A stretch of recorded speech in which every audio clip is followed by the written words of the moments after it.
Lost animals, echoes from a forgotten wilderness.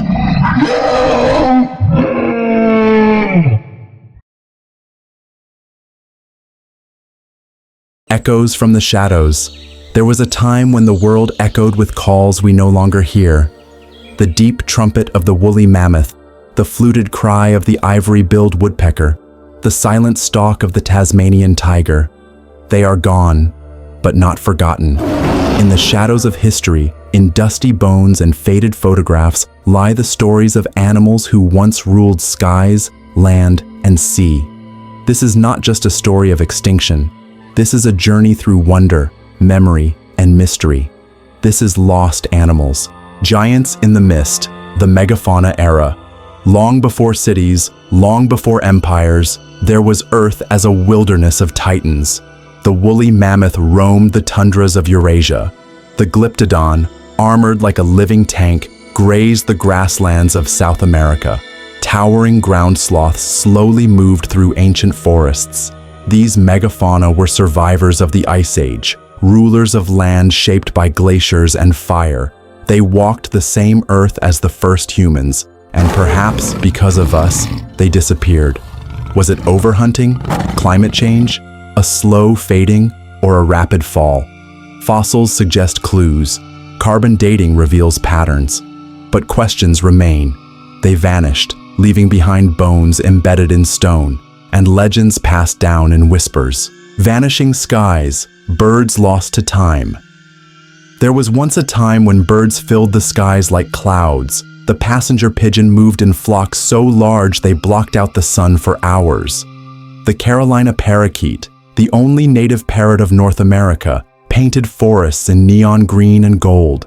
The great auk waddled along the icy northern shores, flightless but majestic, and then they were gone. The dodo was driven to extinction within a century of its discovery. The passenger pigeon fell from billions to none in less than 50 years. Human greed, habitat destruction, and thoughtlessness, these were the silent killers. The tragedy was not just their disappearance, but the realization of what we lost too late. Ghosts of the forest, the thylacine and vanished predators. Narration: in the dense forests of Tasmania, a predator with stripes like a tiger and jaws that could open nearly 90 degrees once roamed. The thylacine, also known as the Tasmanian tiger, hunted by settlers, blamed for livestock losses, misunderstood by science. The last known thylacine died in captivity in 1936, but sightings persist. Strange footage, blurred images, eyewitness tales from the wilderness. Is the thylacine truly gone, or is it hiding in the deep folds of Tasmania's forests, clinging to survival? Its story reminds us how quickly myth forms in the vacuum of extinction. Silent oceans, lost creatures of the deep. The oceans hold mysteries as vast as the universe. Creatures rise and fall beneath waves we seldom see. The Baiji, or Yangtze River dolphin, glided through China's waters for millions of years, revered in myth, protected in tradition. But industrialization came fast. Noise, pollution, boats, and with it, silence. By the early 2000s, the Baiji was declared functionally extinct. It may be the first large aquatic mammal we drove to extinction with sound. And it's not alone. The Steller's sea cow, the Caribbean monk seal, the sea mink, all gone beneath waves that now reflect only our indifference. Resurrection or redemption? We have broken what once seemed unbreakable, the barrier between extinction and existence. Science now peers into the past, not to mourn, but to revive. With genome sequencing, synthetic DNA, and cloning technology, the line blurs between life and memory. Should we bring the mammoth back to Siberia's tundra? Can the passenger pigeon once again take to the skies? Are we correcting history's wrongs, or playing with powers we don't fully understand?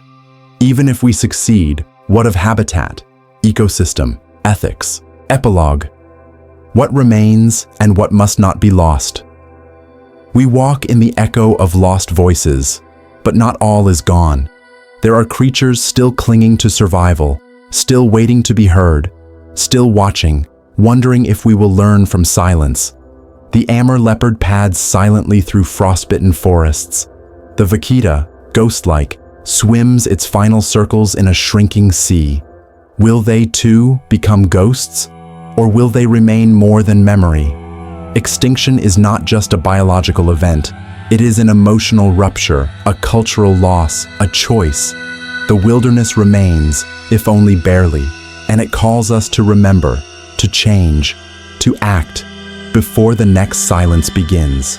If you'd like to see a detailed video on more extinct or hidden animals, ones still shrouded in mystery, drop their names in the comments below. I'm always listening, and your suggestion might be the next story we uncover. Don't forget to like, share, and subscribe so you never miss a piece of the past brought back to life.